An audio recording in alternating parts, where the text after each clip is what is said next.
Je suis avec Michel Boiseau. Michel Boiseau est flûtiste au sein du trio d'argent qui le réunit à Xavier Saint-Bonnet et François Daudin-Claveau. Et ce trio est au centre d'un programme de Montréal Nouvelle Musique qui sera présenté le 18 février prochain au Studio Théâtre des Grands de l'édifice Wilder. Et le programme s'intitule Le son de l'encre. Alors, vous nous voyez venir, le son de l'encre, c'est un lien qu'on va faire dans ce programme-là entre image et son. Dans le cas qui nous occupe, c'est de la calligraphie, c'est de l'encre qui sera dessinée en direct par Chan Sun. Alors bonjour Michel Boiseau. Oui, bonjour. Alors donc, vous avez un concept très intéressant, c'est d'associer de la calligraphie en direct à des œuvres de musique de création qui sont interprétées par un trio de flûtistes. Alors, pourriez-vous nous expliquer les enjeux de ce programme qui semble très attractif, séduisant, mais aussi, mais encore? C'est vrai que ça, c'est un travail que nous avons décidé de faire à un moment précis. C'est-à-dire qu'on s'est posé beaucoup de questions entre le rapport qu'il y avait entre la musique et le dessin, entre les dessinateurs, les peintres et les musiciens. Et pour cela, dans l'équipe du trio d'argent, il y a un compositeur qui oriente souvent les directions des spectacles, parce qu'on a toujours, par rapport à la musique contemporaine, souhaité faire des spectacles pour que les gens soient aussi emmenés par le son, par l'image ou par autre chose que la musique uniquement comme ça contemporaine. Donc, notre idée, c'était de créer un spectacle, mais où la musique n'allait pas accompagner le dessin et où les peintres ou les artistes plastiques n'allaient pas dessiner la musique. C'était de travailler sur une sorte d'indicible entre les deux gestes artistiques, entre le geste justement musical et le geste calligraphique, on pourrait dire. Donc, on est parti de l'idée première du geste du peintre, on est parti de la calligraphie. Donc, nous avons à cette époque-là, à ce moment-là, c'était il y a à peine, même pas, oui, c'est il y a 5 ans, nous avions demandé à Chan Chanson précisément de travailler, de faire, de commencer à nous montrer ce qu'il pouvait faire, notamment sur le titre du son de l'encre.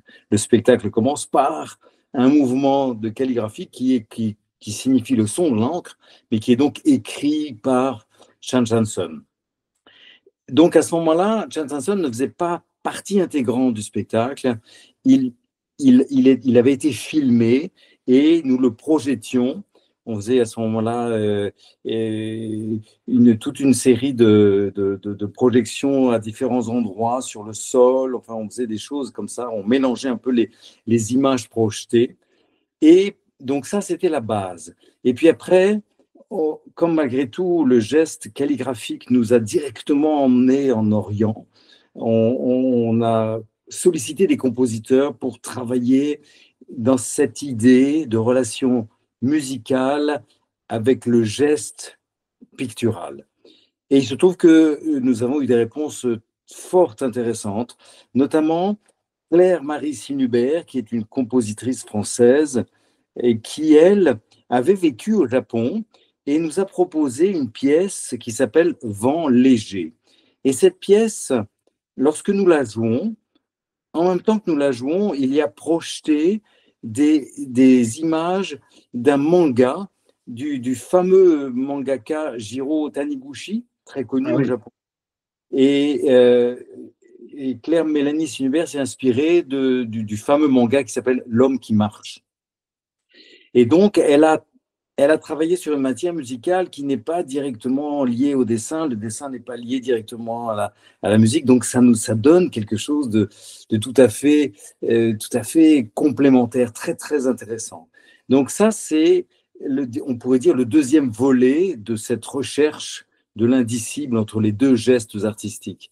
Et ensuite, nous avons, parmi nos amis compositeurs, nous avons un compositeur qui a beaucoup travaillé avec nous, qui a écrit beaucoup pour nous, qui s'appelle Gualtiero Dazzi. Et Gualtiero Dazzi, lui, a imaginé travaillé avec quelqu'un qui est fameux dans cette discipline, qui s'appelle le drawing show. Il s'agit de Kim Jung-gi. Le drawing show, vous savez, c'est une technique de dessin en direct, comme ça. Donc, Kim Jung-gi était un monsieur très connu parce qu'hélas, il est décédé et il ne pouvait pas venir avec nous pour les spectacles. Donc, on a décidé de filmer 4 tableaux différents qu'il a fait pour nous, pour le spectacle, et sur lequel Gualtiero Dazzi a donc créé cette musique très, très belle, très particulière. Et toujours pareil, dans cette espèce de mouvement où on ne sait pas si la musique est avec le dessin, si le dessin est avec la musique, si ni l'un ni l'autre ne sont ensemble, si les deux sont complètement ensemble. Donc on était comme ça dans cette espèce de mouvance.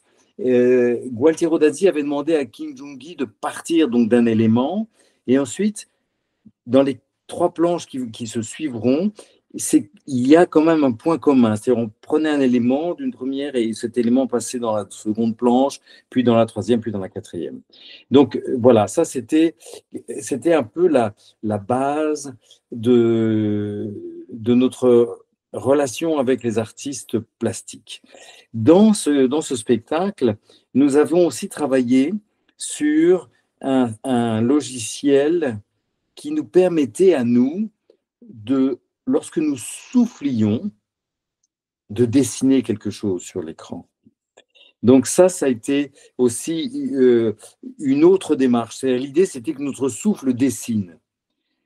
Et donc là, c'est ce qui va se passer pour la pièce Fleur de prune tombante, qui est une pièce écrite par une artiste chinoise, une compositrice chinoise écrite. Toutes ces pièces sont dédiées à notre ensemble, hein, sont dédiées au trio d'argent. Et donc, cette pièce-là est d'inspiration d'un poème très, très ancien et qui s'appelle justement Fleur de prune tombante. C'est un peu le raccourci du vrai titre qui est est-ce que la flûte va réveiller les fleurs de prune tombantes? Donc, c'est un peu ce titre-là. Donc, cette pièce, nous utilisons des flûtes chinoises. Enfin, il y a tout un monde comme ça qui va s'articuler. Et dans notre version 2025 à Montréal, avec le festival de la SMCQ, où nous sommes très contents, très heureux de participer à ce festival, parce que précisément, ce festival est dédié sur le rapport entre la musique et l'image. Donc, le son de l'encre, bien évidemment, s'inscrivait magnifiquement, et donc on est très heureux d'avoir été sélectionné. Mais il nous est venu une idée, donc avec le directeur artistique, avec Simon Bertrand, il nous est venu une idée, c'était de proposer à notre ami calligraphe, Chan Chanson, de lui proposer de venir et précisément de participer en direct à ce spectacle qui est déjà très construit, mais il y aura cette pièce supplémentaire donc, qui est de François Derry, mais on a souhaité que tout cela reste très secret. Donc cette pièce, je ne vais pas en parler, nous n'allons pas parler du compositeur, simplement je peux dire que Chan Chanson, le calligraphe, nous accompagnera tout au long du déroulé du concert.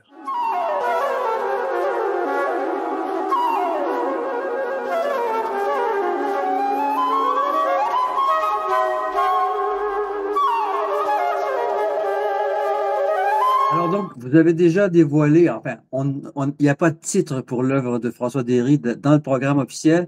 Alors, on va conserver le mystère. On sait qu'il y aura Fleur de prune tombante de Tao Yu.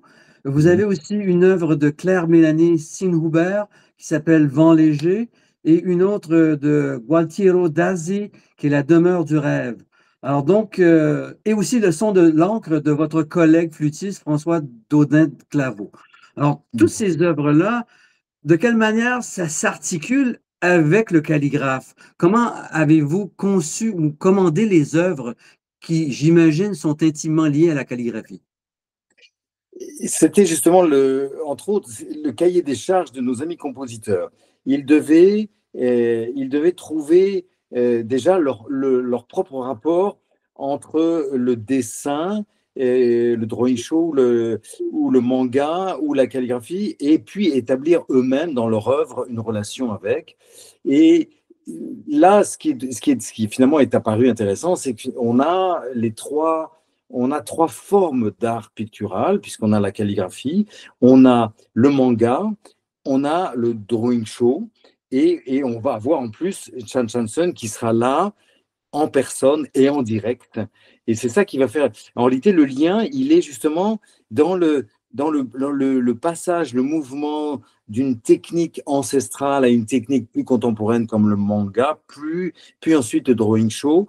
Et c'est justement ce voyage pictural dans le temps et en même temps accompagné à chaque fois par des pièces qui quelque part sont relativement intemporelles parce que c'est pas une musique contemporaine euh, directement illustrative, pas du tout.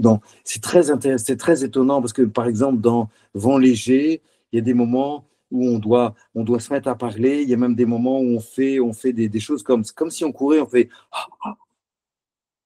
comme si il y avait une poursuite, comme si. Donc, on est dans un monde que précisément on a voulu le plus ouvert possible pour le public, le plus vaste et, et le moins orienté vers quelque chose, que chacun puisse écouter et raisonner sur quelque chose. Donc, si je comprends bien, les œuvres impliquent une partie improvisée, puisque vous interagissez, vous êtes relié au contexte en temps réel, ou bien ce sont des œuvres complètement écrites?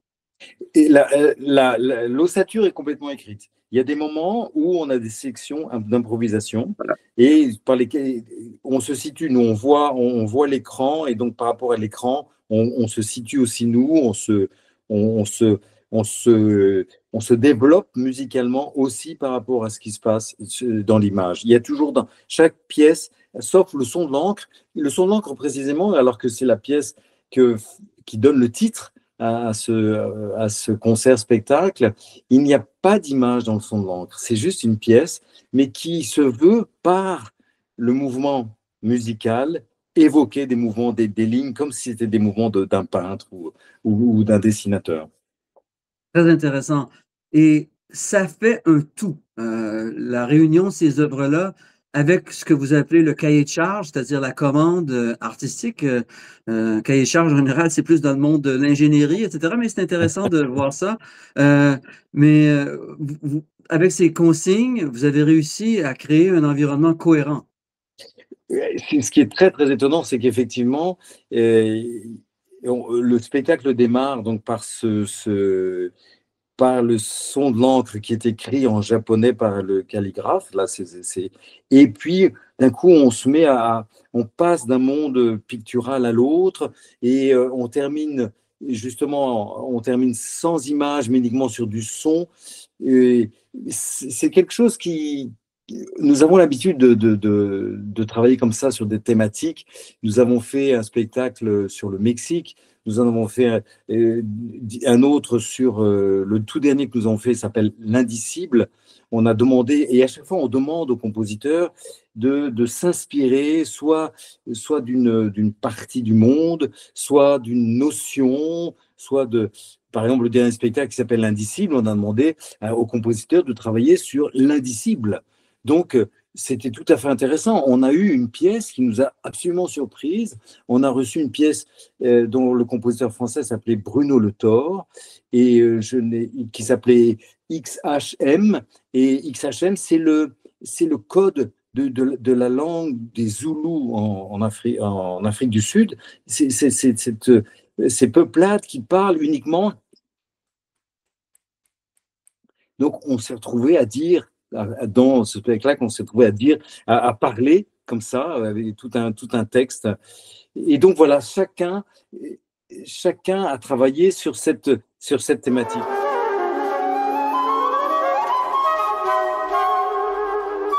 Mais je dirais pour conclure par rapport à ce qu'on appelle, donc effectivement, nous on appelle ça un peu le cahier des charges, c'est que nous sommes trois flûtistes.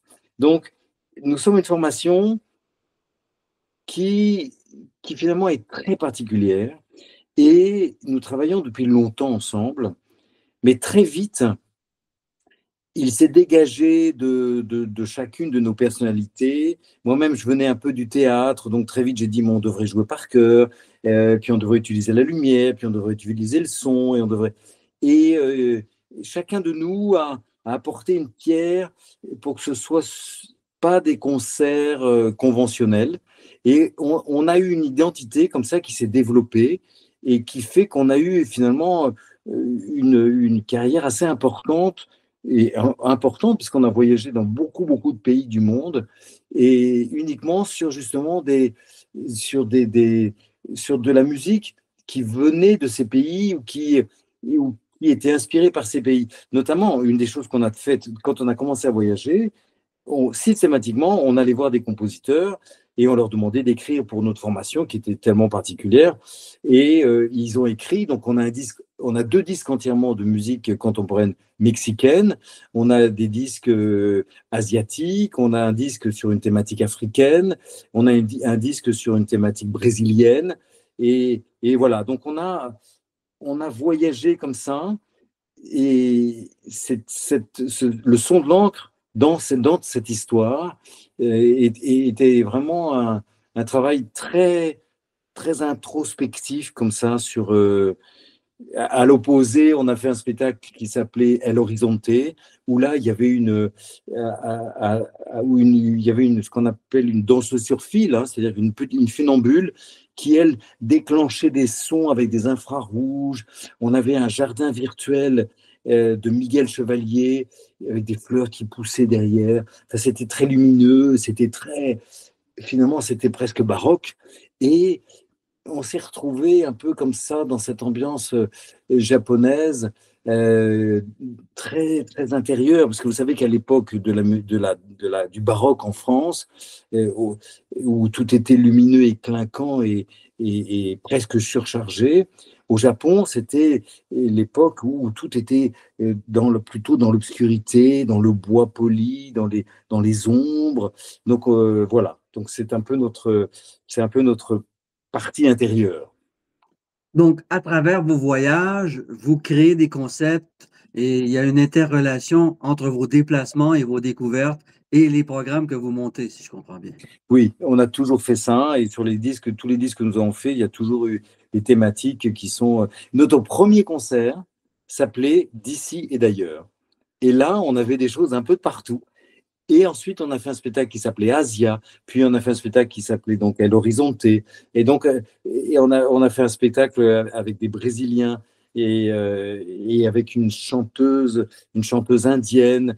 Alors, donc, on a fait, oui, beaucoup de choses liées aux rencontres et liées aux pays dans lesquels nous avons pu et eu la chance de voyager. Aussi, vous tournez plusieurs concerts, programmes différents. C'est comme ça qu'une troupe ou une compagnie arrive à bien vivre, c'est-à-dire en présentant divers programmes de manière simultanée, enfin à l'intérieur d'un seul calendrier, je veux dire. Oui, absolument. Absolument. Là, par exemple, là, on a fait beaucoup Indicible. On l'a joué beaucoup. Hein, et ça, c'était celui qu'on a fait précédemment. On l'a fait à Mexico il y a 6 mois. Et donc, pendant que nous faisions Indicible, on a travaillé autour des œuvres mexicaines. Puis, alors qu'il y avait des œuvres aussi de différents pays. Hein. Mais donc là, comme on nous a proposé de prendre refaire le son de l'encre, on est en train de refaire le son de l'encre pour Montréal, mais on va aussi le représenter de nouveau en France. Notamment, il va y avoir des hommages, parce qu'il se trouve, hélas, que Kim Jong-gi est décédé alors c'était encore un homme jeune, et, euh, et donc il va y avoir un hommage de son œuvre, et on nous a demandé d'intervenir par rapport à tout ça. Donc Kim Jong-gi, lui, était de Corée, c'était un Coréen. Oui, il y a beaucoup de rapprochements de toute façon entre la culture coréenne et la culture japonaise, c'est très proche. Absolument, absolument. Michel Boiseau, c'est très, très intéressant, attractif, séduisant. Je dis d'emblée que Montréal Nouvelle Musique est prêt pour le son de l'encre, qui sera, je le rappelle, présenté le 18 février prochain au Studio Théâtre des Grands de l'édifice Wilder, en plein centre-ville de Montréal. J'imagine que c'est pas votre premier voyage à Montréal. Vous avez l'air d'être venu quelques fois et bienvenue une fois de plus. Merci beaucoup. Effectivement, nous avons joué 2 fois déjà. Nous avons joué 2 fois dans la salle Bourgie. Et justement, nous avons présenté Indicible dans la salle Bourgie.